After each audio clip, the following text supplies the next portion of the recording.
Welcome, listeners, back to another episode of Dungeons and Papa. We have another of one of Wesley's Fables as Wesley of Thornvale runs us through the game of Shanty Hunters. I'd like to throw out a thank you out to Brian and Cass, who have been helping out with editing lately. I've been kind of busy and just things are cray-cray.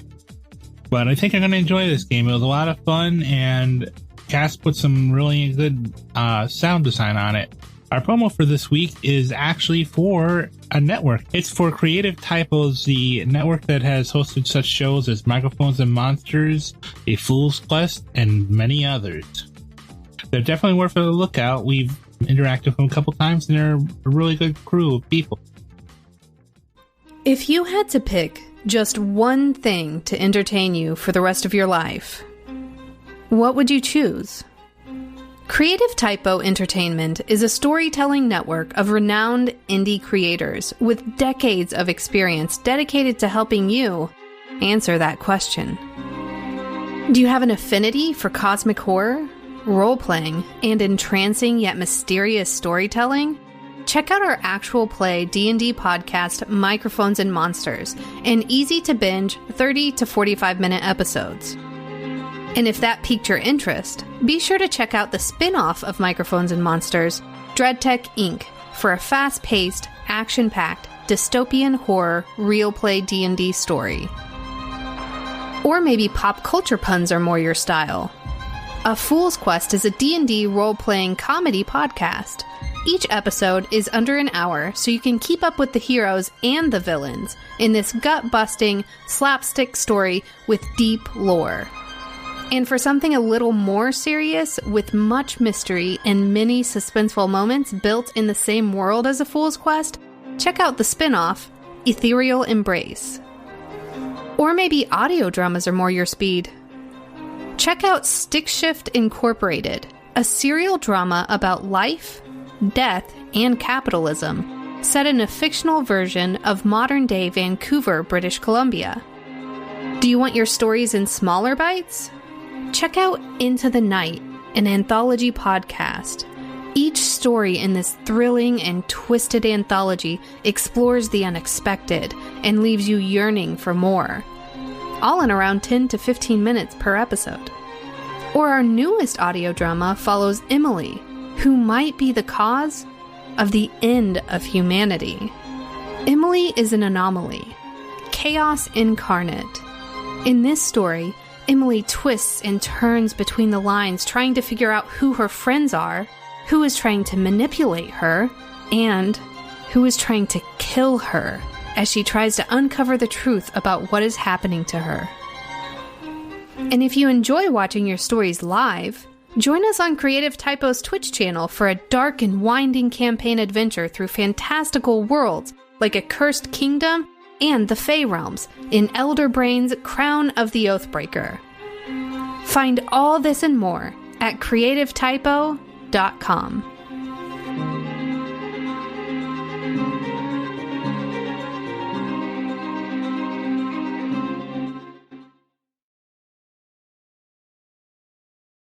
And now, on to the show.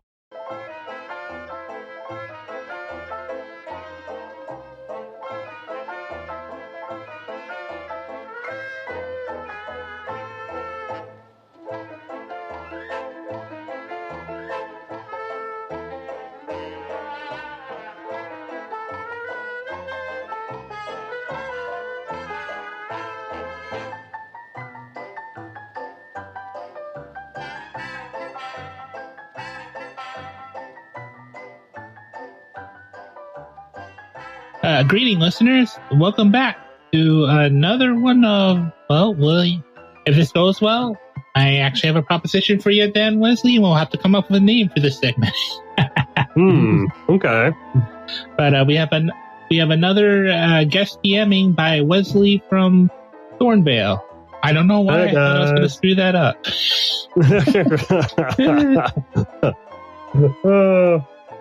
I need a palate cleanser, obviously. After the recent recording we had, I felt sick to my stomach. It was nuts. Anyway, go on. I'll go next. So I was like, I'll go. Okay. Doesn't matter. Well, with a yo-ho, ho-ho-ho, it's me, Brian, and I'm ready to go. I shall be playing Bink. And I'm not saying anything else because I don't want to spoil it before everyone meets Bink. Mm-hmm. Okay. Well, hello there. I'm Nick. I'm going to be playing. I'm Nick, part of Dungeons of Pop. Well, I'm going to be playing Sir Earl Stuffington Jr., the eccentric dilettante. Mm-hmm. So is that why you're channeling the Medea with that? Hello. Hello. Hello there. With the har and a hee. Oh, I never realized I didn't tell who I was going to be playing. Please go back around. It's fine. I'm playing Amos Tree Cutter, the curious spy. He's lived a life of mystery and adventure with a bunch of special people, and that's all I'm going to say without, because I filed the names off of this.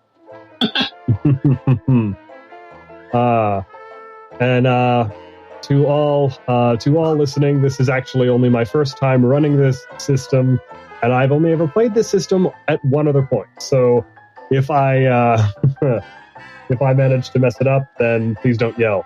Which historically people have been very nice, so I don't think so. But I thought I should say that. And yes, you might recognize me. I recently was on with this crew a few months ago because I had gotten a hold of the Monster Hearts one shot. I saw Critical Role play that. And I was like, "Hey, this is a cool one. I want to try this." So then we had we did a Monster Hearts one shot that was probably the most absolutely off the wall I'd ever seen in my life. But it was. He said it was the horniest game we've probably ever had in this entire podcast. I beg to differ. The last episode of Hastamar, you all deserve bonks. I'll plead the fifth. But for those listening who might not be familiar with the system, this is actually Shanty Hunters, which is this is a very new system. This has not been around very long, and it is centered around sea shanties. And no, I am not talking about the Wellerman. People need to stop singing that one and realize there are other songs around. The creator of this one had decided he wanted to build a whole system around sea shanties. And so in this story, all the characters are people who love documenting sea shanties. They are all, I would say, a little bit crazy because they know exactly what will happen when these shanties are documented, but they still do it despite probable danger to their own lives because they actually are magic, and they will cause whatever the song is speaking about, either in very clear terms or somewhat vague terms, to actually happen, or maybe even not even related at all. We'll have to see. But with that out of the way, I think I am going to bring up the shanty for tonight, and I'm not going to sing this, but I am going to just probably go this verse by verse. I will tell everyone here what song we are using. Everybody ready? Mm-hmm. Yep. Cowabunga, dude, let's get it on. All right, here we go. So Let's just have Brian sing it in post.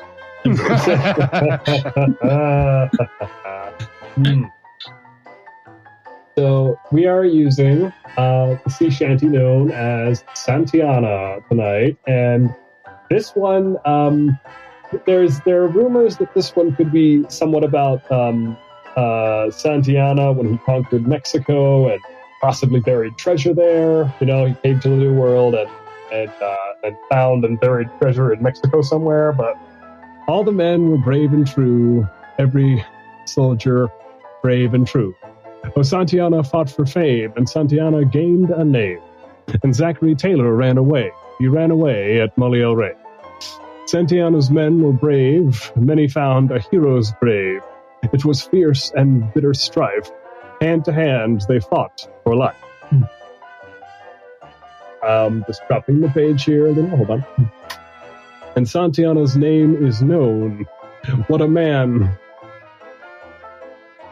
can do. What a man can do was shown. For Santiana fought for gold. What deeds he did have oft been told. 'Twas on that field at Maliel Rey.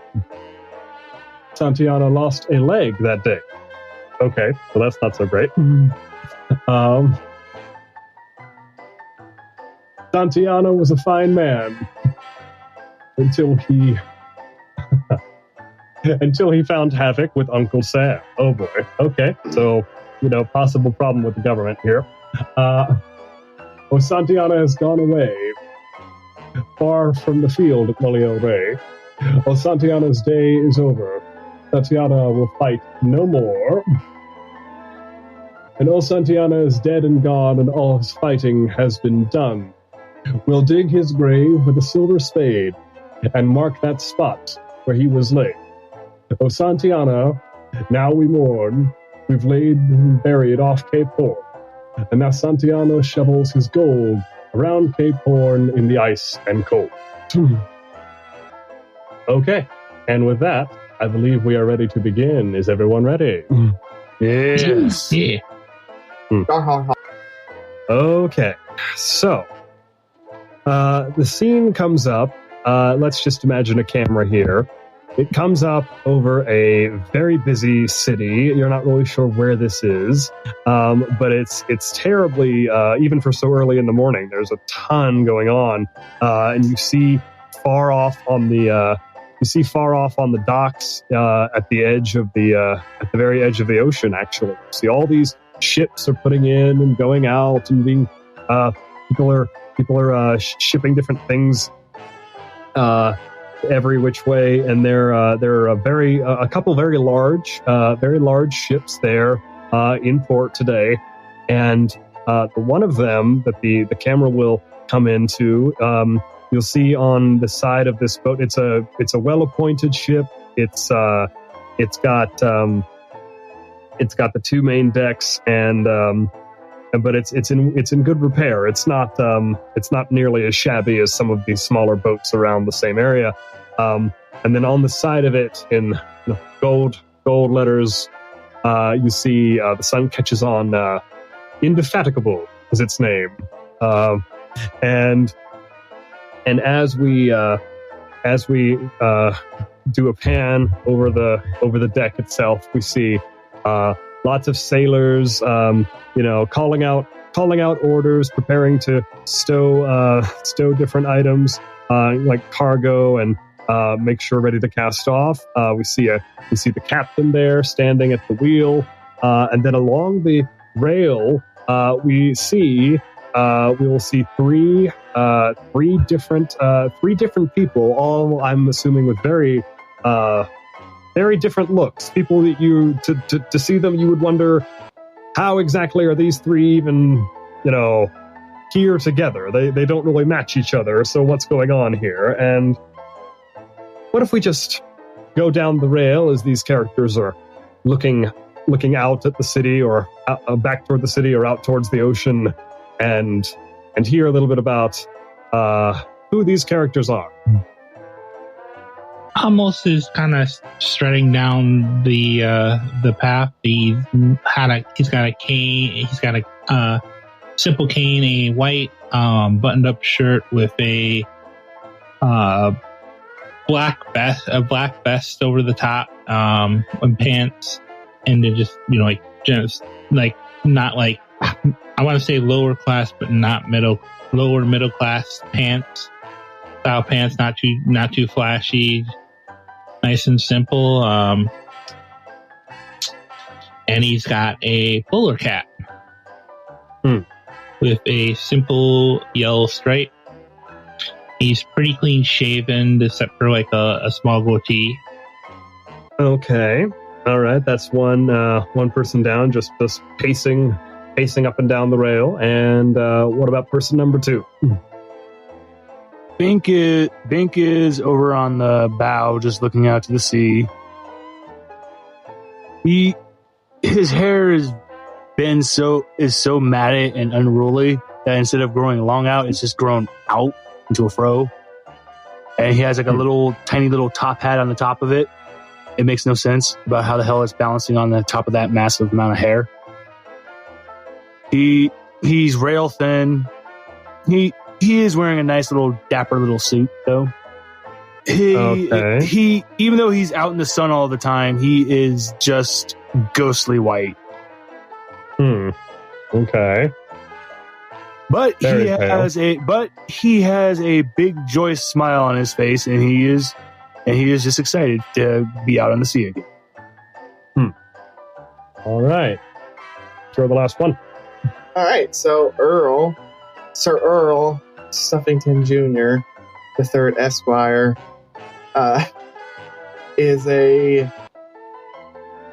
for the time, he is not a very tall man, right? He's like 5'4", 5'5"-ish.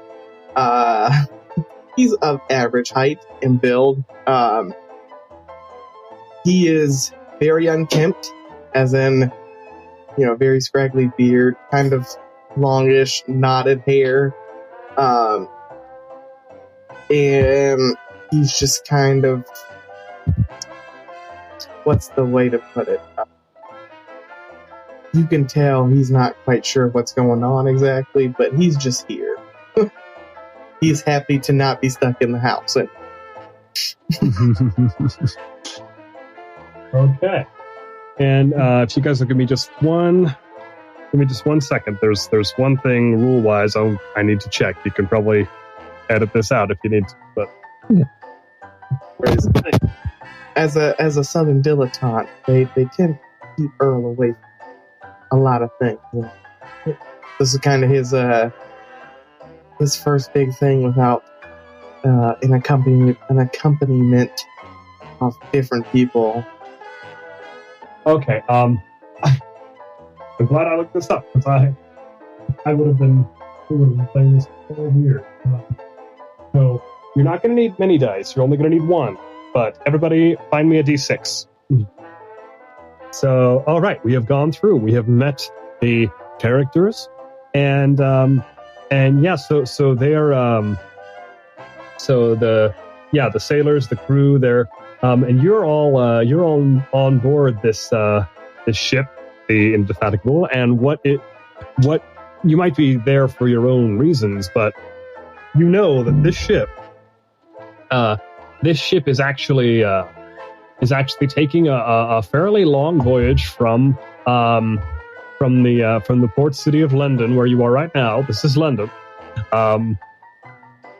and you are actually going to be taking a voyage from here to all the way down. This is going to be a fairly long voyage. You're gonna be sailing down to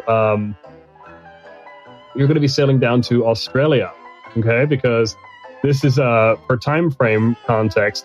This is during the time when England owns Australia, and you've been sent, or from what you understand, you've all been sent, or this ship at least is being sent there to bring them cargo, to bring them supplies, to bring them things they're running out of that are down there. So they have to send this ship out to keep them well stocked. And as far as why you're all there, I think all of you are passengers, right? None of you are sailors. So I'm guessing that Mr. Dilettante is there just because he has the money to pay for it, and he thinks it'll be interesting to take a boat ride to Australia for some reason. He wants to wrestle a kangaroo and an alligator same damn time. Okay, all right, yeah. And I would think that Mr. Bink he doesn't really care where he's going. He just wants to be on the ocean because it's life-giving and sustaining to him. Exactly. I've heard legends of the fabled didgeridoo. and then maybe Mr. Spy is there for maybe another reason. I feel like almost is there to make sure Earl doesn't die because his family's paying for the specific division of the government. Yes, I'm adding a little. I'm adding a little Archer into this character now. All right. Love it. Archer was, and I am gonna tell you, I'm not gonna have any sort of a big realization moment like, oh, these shanties are magic. No. You guys all know that. All your characters know. Because that's just slow things down. So, are anybody doing anything else as the ship is getting ready to cast off? Are you all just standing there or pacing, or are you talking to any of the sailors, or maybe the captain up there by the wheel, or what? I think Earl's probably made his way up to the helm, right? Okay. Where El Capitan is. And I think Earl is just like fucking babbling in this man's ear. He's probably just like, my, I say, sir, like, very nice ship. He's like, how much did this cost? I might have to get one of these at the end of the day. Like, just rambling on and on and on. Again, Earl has not had a very lot of interaction with, more people than a couple outside of the circle that he's from, right? He's old Southern money, and, the only people he gets to talk to are fucking boring. Okay. All right. Well, I mean, if you want to maybe just be talking to him, I'm not really positive how much he's really engaging with you as he's trying to get this thing started. But roll me using class, please. To him. All right. That's the one I have to say it now. Yeah, I will. It's part of my action. 7. A 5 on the dice plus 2. All right. And just for funsies, I will roll for the captain.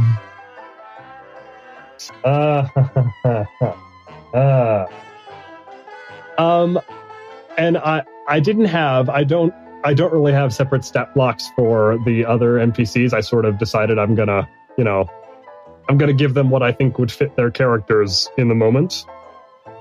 And he rolled a 5, but I don't think he has much. I don't think he's got much. He might have some levels in class, but if he does, it's only 1 point, which means, yeah, he's actually maybe a little interested in this, but he's splitting attention half and half. He's like, oh yes, I see him. Yeah. Oh no, you don't say. But he's like, one hand is on the wheel as he's turning his head to shout at everybody. All right, your heart is. Yes. Yeah, okay. All right. Yeah. I see it. Yes. And otherwise, if you'd rolled more horribly, he might have just kicked you out of his area, but he didn't. So, okay. So he's up there chatting with the captain, who's I'm not going to keep saying the captain. He does have a name. His name is, and I'm not just coming up with this right now. I promise. Is William Longshank is his name. Is the captain. Mr. Long. So Earl would be referring to him as Mr. Longfence. Yeah. Okay, and so he's like, yeah, he's half and half paying attention. And what about the other two? What are you up to before the official cast off happens? Okay, so Bink does have a little briefcase, and he goes and he opens it up, and he pulls out his owner Corona button accordion, and he starts playing. Okay. I think there's some sailors whose heads snap up at the sound of this music, and they're not really sure if they're gonna start to sing or not, or because they're in the middle of working. Traditionally they don't sing until they're out on the ocean. They're still in port. They haven't even gone anywhere yet. And so now I'm going to have you roll with. Yes. Are you using this to possibly incur some kind of a reaction of an occult variety? Yes.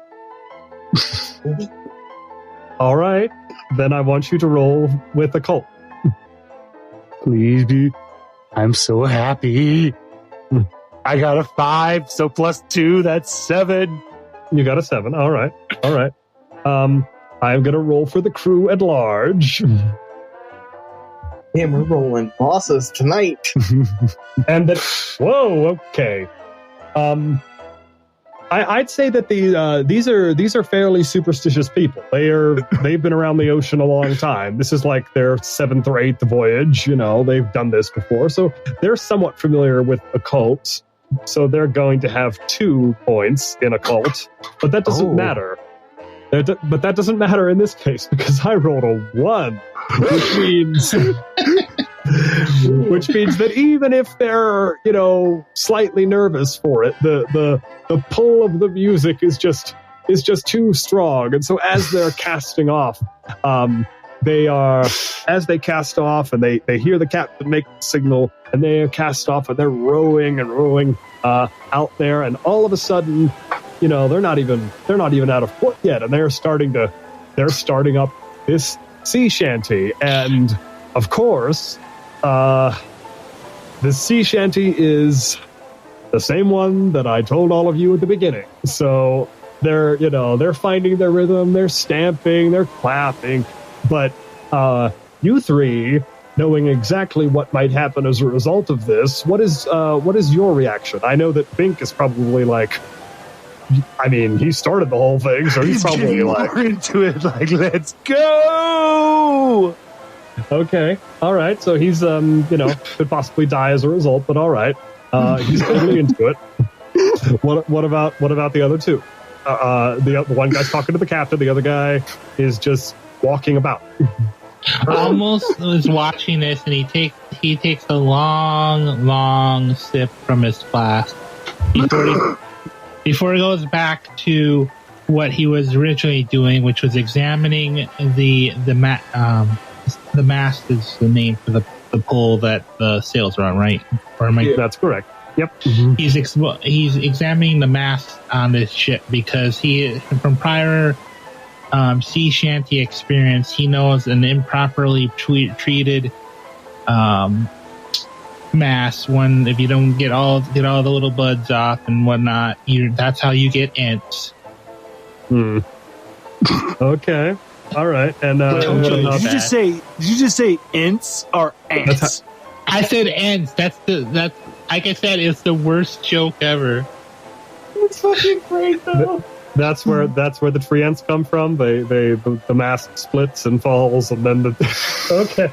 And then Brian adds and then Binks adds a little bit of magic to the splinters, and they become tree ants. Tree ants, and then they lay siege to Isengard and kill everybody. Okay. All right. And what about guy number 3 up there talking to the captain? I think Earl just kind of looks and is like, "Oh shit." Here we go again, and he looks at the captain and he goes, I'd grip that wheel a little tighter there, son. And he kind of walks down to where Binks and almost is. Yeah, okay. And so I think all of you are kind of taking in deep breaths because you're looking around nervously because you're expecting, something unfortunate to happen right off. But surprisingly, nothing seems to happen. The day progresses. The day progresses as per usual. The wind is fair in your direction, and you just sail on course. And after a while, I think you guys might actually start to relax a little because nothing is happening. You were expecting something crazy, but but like even the sailors who initially were like, oh, well, this could be bad, but we can't help it. It's in our blood.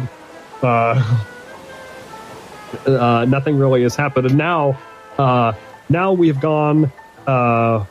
It's about morning's past. It's like late afternoon. It's kind of overcast, and there's like only the basic crew to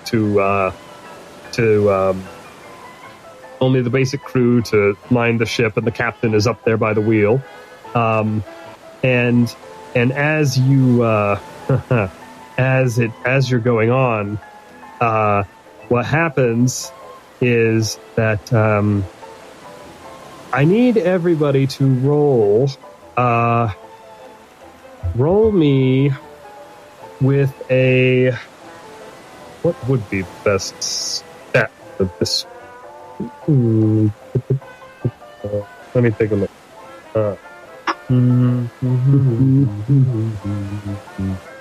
Okay. Everybody roll me a sense trouble, please. Sense trouble. I don't think I have any points, man. No, I have none.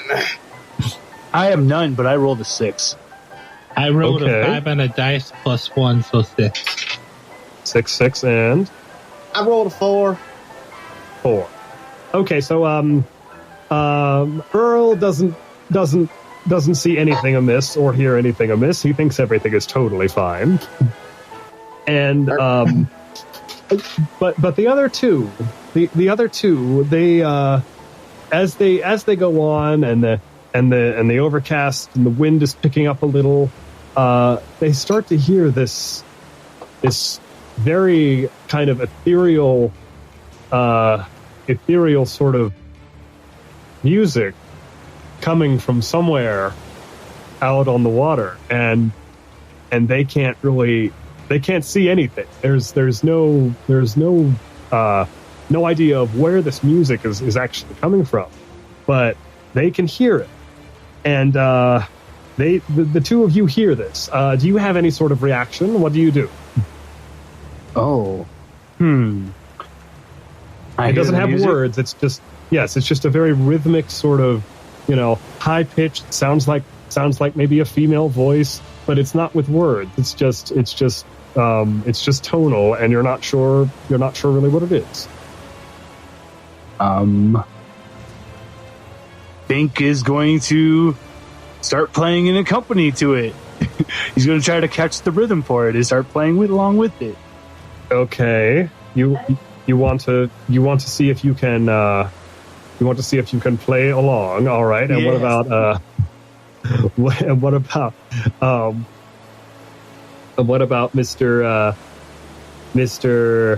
What was his name? Al, not Bink, but Alphonse Tree Cutter.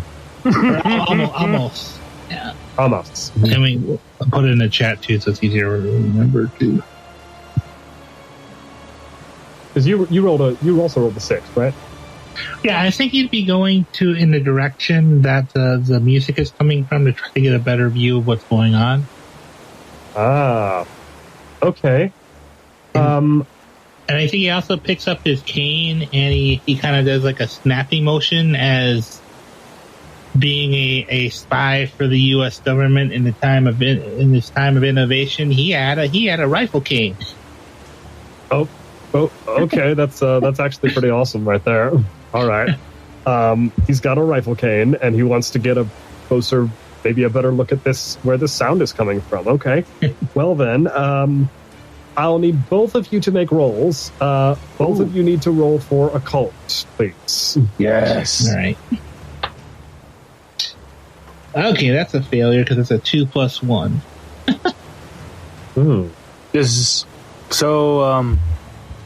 I rolled another 6. That's 8. Okay. All right.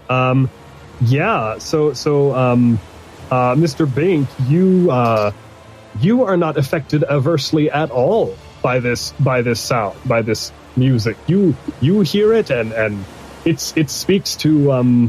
I believe your drive was musicality, correct? Mm-hmm. Well then, all right. Well, yeah. You just hear this, and it's like sweet music to your ears, and you just play along, and nothing really happens for you. But now Amos, though, he wanted to get a better look at this thing, right? So he's been slowly making his way, perhaps even unconsciously, towards the rail, and he starts to bend down because it seems like this music is coming from some point out in the water somewhere, and all of a sudden, like he reaches his arm down toward the water to maybe, is it down there?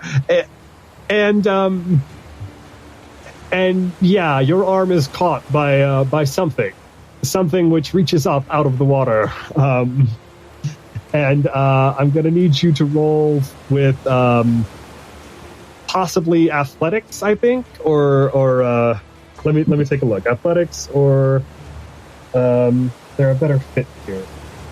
The irony is not lost on me that we were just talking about mermaids. Heck yeah. Oh yes. Athletics. Run along a topsail yard, dodge a failed rigging, catch a loose jib sheet, or swing a belay pin, class, cool, kind.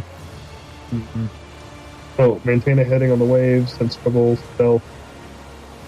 Yeah, I think athletics would actually that'd be the closest. All right. To see if you can extricate your arm before something bad happens. So the dice fell out of my hand before I could actually roll it, and it still landed on a 6. But if you didn't roll it, I will rule that you need to roll again. Okay. All right. I'm on double 6s. Oh no! Oh No. fucking no! Taking a picture of this. Double six? Did you get boxcars?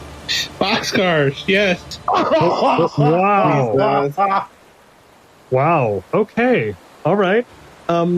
Yeah, your arm is caught by this very fleshy, somewhat webbed arm, it looks like. And but then the shock and the extreme cold and the scaly feel of it just shocks you right out of whatever weirdness was just going on, and you jerk your arm back, and then you hear this shriek from the water, and whatever was there just disappears, but you just pulled your arm back. Do you tell the others, or what happens? You just pulled your arm back from something in the water. He calls out, and he's aiming his rifle at where he was standing. He's like, "Attention, seamen! We are in trouble." We are in trouble. Okay. All right. And the of course the captain William is still there, steering on course, but he calls to everyone in general. He's like, keep your eyes out, boys, for the sides here. It could be something really off, and he's gonna stay right there to steer properly. But when you're all, the crew is kind of scrambling, and of course those that were off watch are being summoned. There are people spilling out onto the deck to take up every position, and then you start to hear this kind of, a kind of a like a crunching or a splintering sort of a thing, as you're not sure what it is, but then up over the side of the ship come, I'm going to say you have now attracted the attention of 3 sirens who have now pulled themselves onto the deck. Damn it, Ricky Bobby. And they're there, and they're not, these are not the sirens that are like, in some movies they're just like supermodels in water. No. These are like the super ugly kind that sound really pretty, but then you look at them and they're like, if the ocean threw up one day, this would what came out. It's there's the fish in the top half and then the human on the bottom. Fact is, they're really ugly, and they're like, each of them is searching out like, okay, where's the closest person?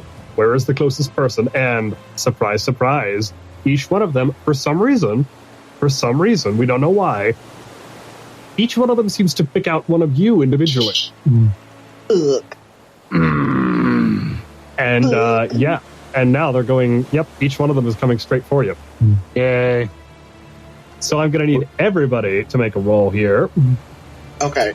And I think Earl, being the southern man he has like a sword cane. Okay. We got a gun cane and a sword cane. All right. Is this athletics, you said? For this, that would make sense, I think, because otherwise I don't think there's a skill that matches as well. Okay, I only got a 4. A measly 4. Ooh. But still, I still want Bink to just say, as he switches up his song, prepare to get Bink rolled. Never gonna give. Well, but see, here's the thing that happens with you, Bink, is that the other two seem to be coming at the others with like very clear hostility, right? Okay. But remember, when you rolled, like it just sounded like the most beautiful thing in the world, and it didn't seem wrong to you at all. And what happens with yours is that she comes up to you, and instead of attacking you, I think she just flops there on the deck, and she's looking up at you with these like if a very ugly fish siren could do the puppy dog eyes, that's what she's doing. She's loving it. She just wants to sit there and listen to you play. And yes. Yes. So the others are like having to. So did you roll yours? I got to 7. A 6 plus a 1. Okay. Okay, I'm trying to figure out what I'm.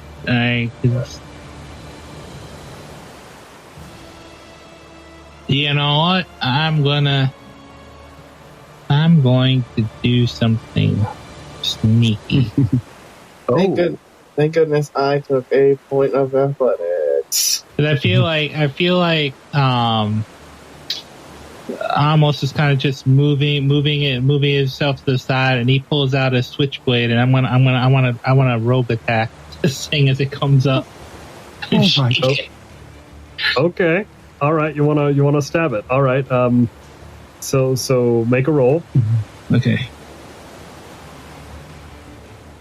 Okay. Okay. Roll. That's a 4 on the dice.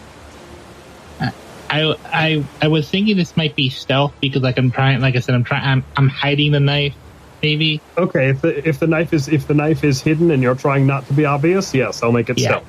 Yeah, because I feel like I kind of move my body aside where I'm like this, like a hand, like trying to be like hand, and on the other hand it's just like flipping the blade open behind me. Okay, all right.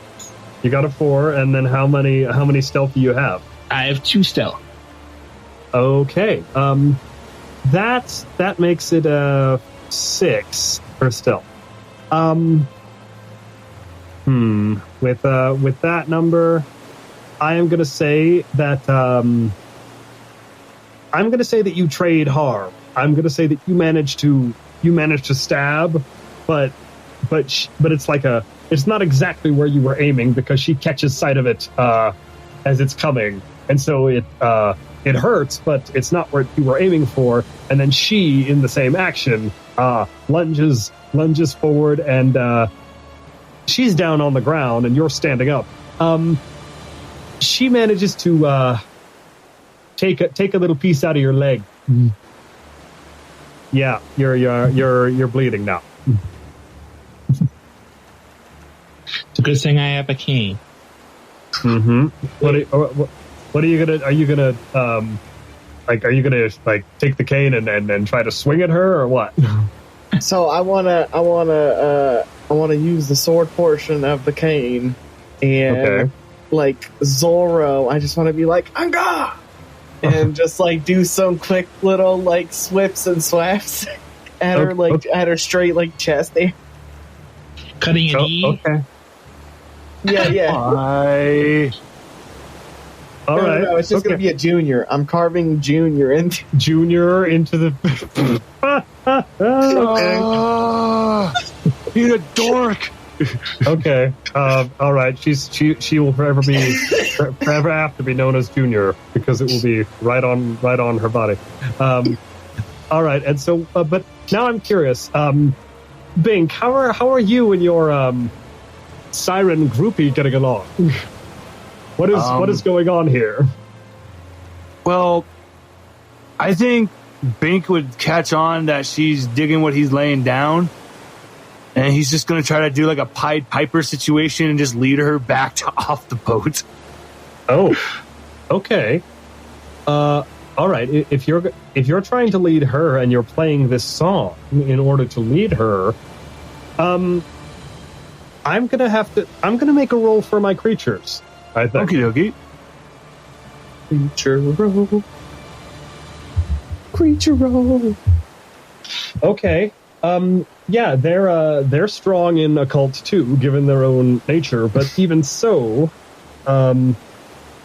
what if you're trying to lead her off the boat? Let's say, okay, they are. I'm gonna say that your song, this new song you're playing, based on this roll from my creatures, initially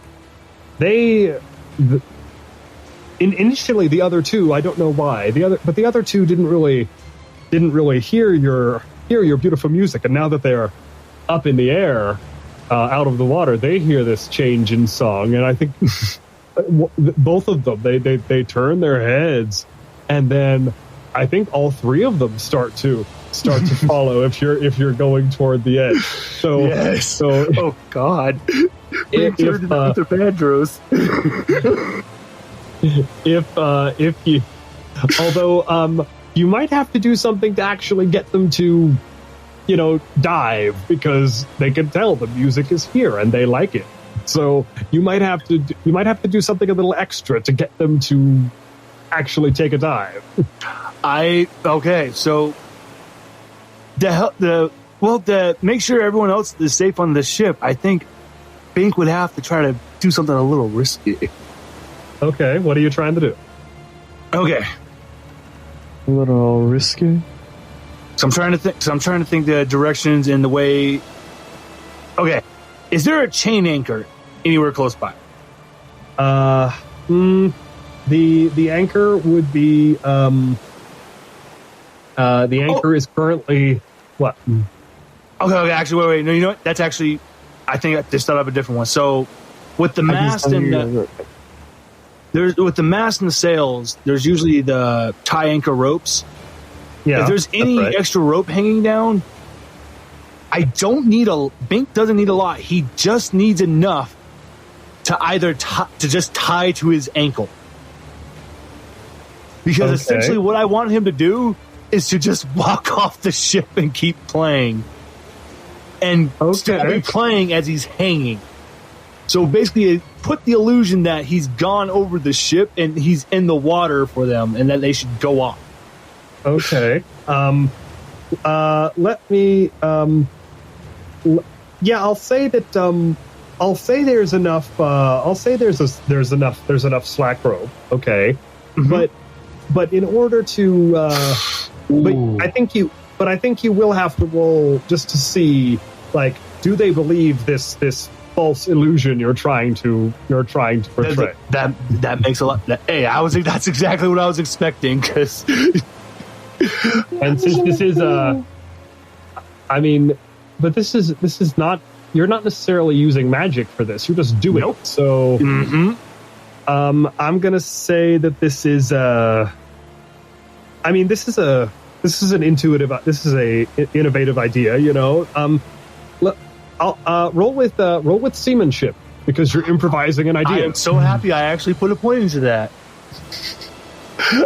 This is exactly why I put a point into this. I got a 5. Not too bad. Okay. Not too bad. 5. Let me roll for my creature. Please let him roll a 1 or 2. And I was just trying to think of the best way to help you guys out without having to have to fight and take any more damage. I mean, I took no damage. I called my name in that bitch. I'm sorry. Did I have you make the roll for that or not? Yeah, I rolled the 7. Okay, yes, he did. did roll pretty good on that. I do remember. Okay, I was for some reason I couldn't remember if I had ever actually had you roll. Okay, yeah. I'm just gonna say for ease of story at the moment that yes, it works because I rolled a 4 for my creature. Not barely worked, but worked. Nailed it. So they just get on right out of there. They all just go splash right back in. Oh goodness. And I think the only person who is not phased hardly at all is the captain, because he has been one-track mindedly concentrating on steering the ship, and plus he's been around a few times, so I'd like to think he's seen a few things. And he knows it would be more horrible if everyone, if they were off course and fighting bad guys at the same time. And so the sailors all very nervously are, looking around and trying to calm themselves down.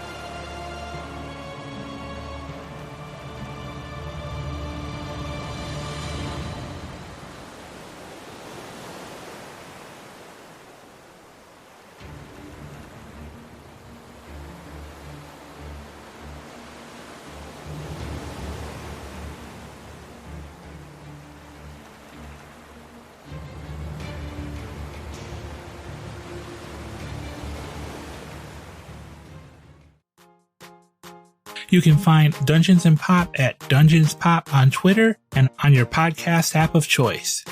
You can also join us on our Discord social club and maybe even join for a game and get your chance to be on a podcast if only once. Thank you for listening, and if you enjoyed our show, please leave a review.